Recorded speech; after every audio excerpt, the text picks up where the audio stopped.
সমস্ত সরকারি পদে পাকাপাকি করার কাজ করা হচ্ছে। চাকরিতে কোটি কোটি টাকার দুর্নীতি হয়েছে। আমরা এলে মেধাসম্পন্ন যোগ্য ব্যক্তিরাই চাকরি পাবে এমন ব্যবস্থা করব। 1 কোটি স্বরোজগারের ব্যবস্থা করা হবে, নয়া রোজগারের ব্যবস্থা করা হবে। বাংলার জন্য একাধিক ঘোষণা অমিত শাহ।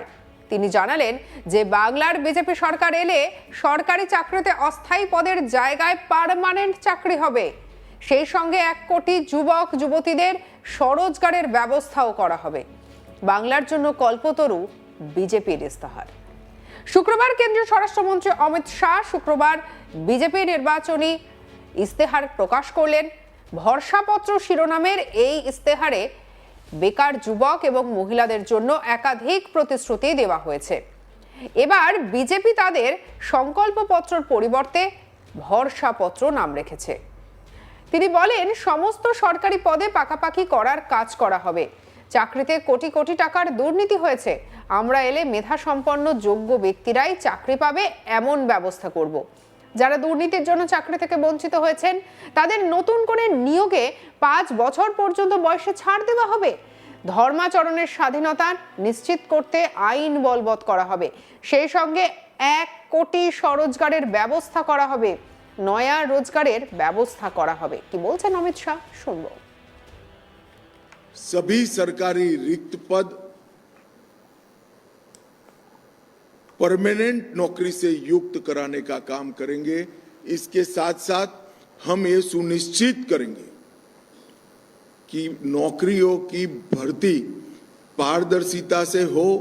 एक करोड़ों रुपए के घपले घोटाले भ्रष्टाचार हुए हैं, ऐसा एक भी भ्रष्टाचार के बगैर पारदर्शिता के साथ मेरिट्स रखने वाले युवाओं को नौकरी मिले, ऐसी हम योजना बनाएंगे। पीएम विश्वकर्मा योजना, पीएम कुसुम योजना, पीएम उज्ज्वला योजना थी 0 और खेलो इंडिया, इसका पूरा कबाड़ा ममता बनर्जी की सरकार ने किया है। ये चारों योजनाओं को हम फिर से एक बार पुनर्जीवित कर हम आगे लाएंगे। 1 करोड़ स्वरोजगार और रोजगार के तक हम निर्मित करेंगे। उद्योगों को लगाकर नई रोजगारी खड़ी करेंगे, स्टार्टअप का जाला बुनेंगे और स्मॉल स्केल इंडस्ट्री के माध्यम से हजारों युवाओं को उद्योग साहसिक बनाने का काम भी हम करेंगे। बेरोजगार युवाओं को 3000 की मासिक आर्थिक सहायता देने का भी भारतीय जनता पार्टी भरोसा दिलाती है। সমস্ত সরকারি পদে পাকাপাকি ব্যবস্থা করা হবে। চাকরিতে কোটি কোটি টাকার দুর্নীতি হয়েছে। আমরা এলে মেধাসম্পন্ন যোগ্য ব্যক্তিরাই চাকরি পাবেন এমন ব্যবস্থা করব। যারা দুর্নীতির জন্য চাকরি থেকে বঞ্চিত হয়েছেন তাদের নতুন করে নিয়োগ, 5 বছর পর্যন্ত বয়সে ছাড় দেওয়া, এই সমস্ত কিছুরও ঘোষণা করেন এদিন স্বরাষ্ট্রমন্ত্রী। 1 কোটি স্বরোজগারের ব্যবস্থা করা হবে, নয়া রোজগারের ব্যবস্থাও থাকবে। তিনি আরো বলেন, যারা চাকরির জন্য অন্য রাজ্যে চলে যায় তাদের জন্য নয়া চাকরির ব্যবস্থা করা হবে। বেকার যুবকদের মাসিক 3000 টাকা আর্থিক ভাতা দেওয়া হবে। প্রতিযোগিতামূলক পরীক্ষার প্রস্তুতির জন্য যুবকদের 15,000 টাকা করে দেওয়া হবে। কি বলছেন অমিত শাহ, শুনবো।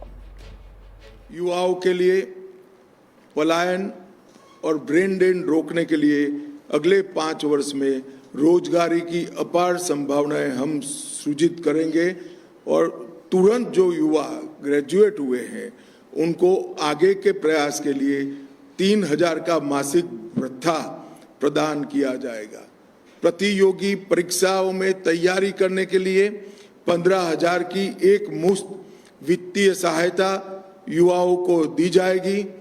पेपर लीक और भ्रष्टाचार के कारण जो युवा अपनी आयु गंवा बैठे हैं, योग्यता की जो आयु की सीमा है, वो सभी को 5 साल तक आयु में छूट दिया जाएगा, जिससे वो फिर से एक बार अपना भविष्य तरार सके।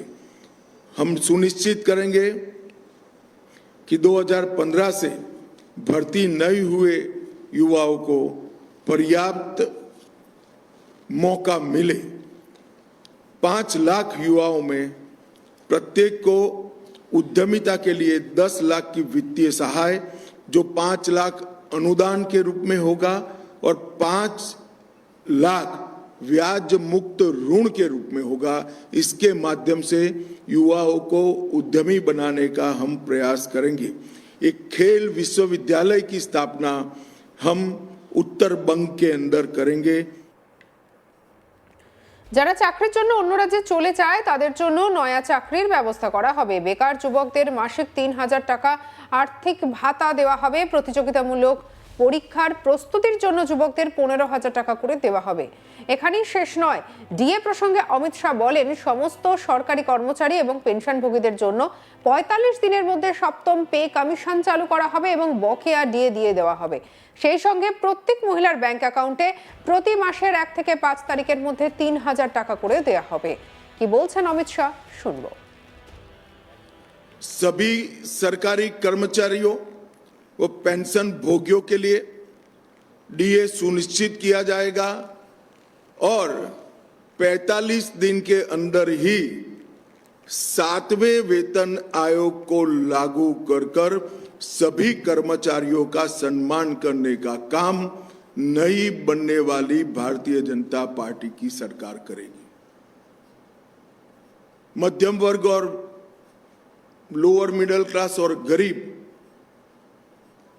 वो सभी में महिलाओं की हालत बहुत दयनीय हुई है।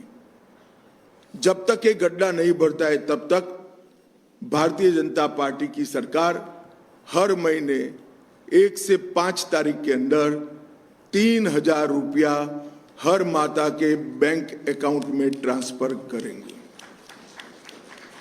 नरेंद्र मोदी जी की ढेर सारी केंद्र सरकार की योजनाएं राजनीतिक द्वेष के कारण और भ्रष्ट अनुपालना के कारण जो कंप्लीशन सर्टिफिकेट सबमिट करने की प्रोसीजर है वो न करने के कारण पश्चिम बंगाल में लागू नहीं हुई। आयुष्मान भारत समेत भारत सरकार की सभी योजनाओं को हम कंप्लीशन सर्टिफिकेट के साथ इंप्लीमेंट कर पूरे देश की तरह नरेंद्र मोदी जी का गरीब कल्याण का यज्ञ हम बंगाल में भी शुरू करेंगे। স্বরাষ্ট্রমন্ত্রী অমিত শাহ এদিন একাধিক চমক দেন এবং বিজেপির ইস্তাহারে ছিল একাধিক চমক। মঞ্চে সেদিন স্বরাষ্ট্রমন্ত্রী অমিত শাহ ছাড়াও উপস্থিত ছিলেন শুভেন্দু অধিকারী, শ্রমিক ভট্টাচার্য সহ আরো অনেকে। নিঃসন্দেহে বলা যেতে পারে এবারে একেবারে ভোটের আগে বিজেপির এই সংকল্পপত্র বা এই যে ভরসাপত্র যেটা নাম দেওয়া হয়েছে তা যেন একেবারে মাস্টার স্ট্রোক। ভোটের রেজাল্টে কি হয় সেটাই এখন দেখার। সাবস্ক্রাইব করুন আজ তাক বাংলাকে।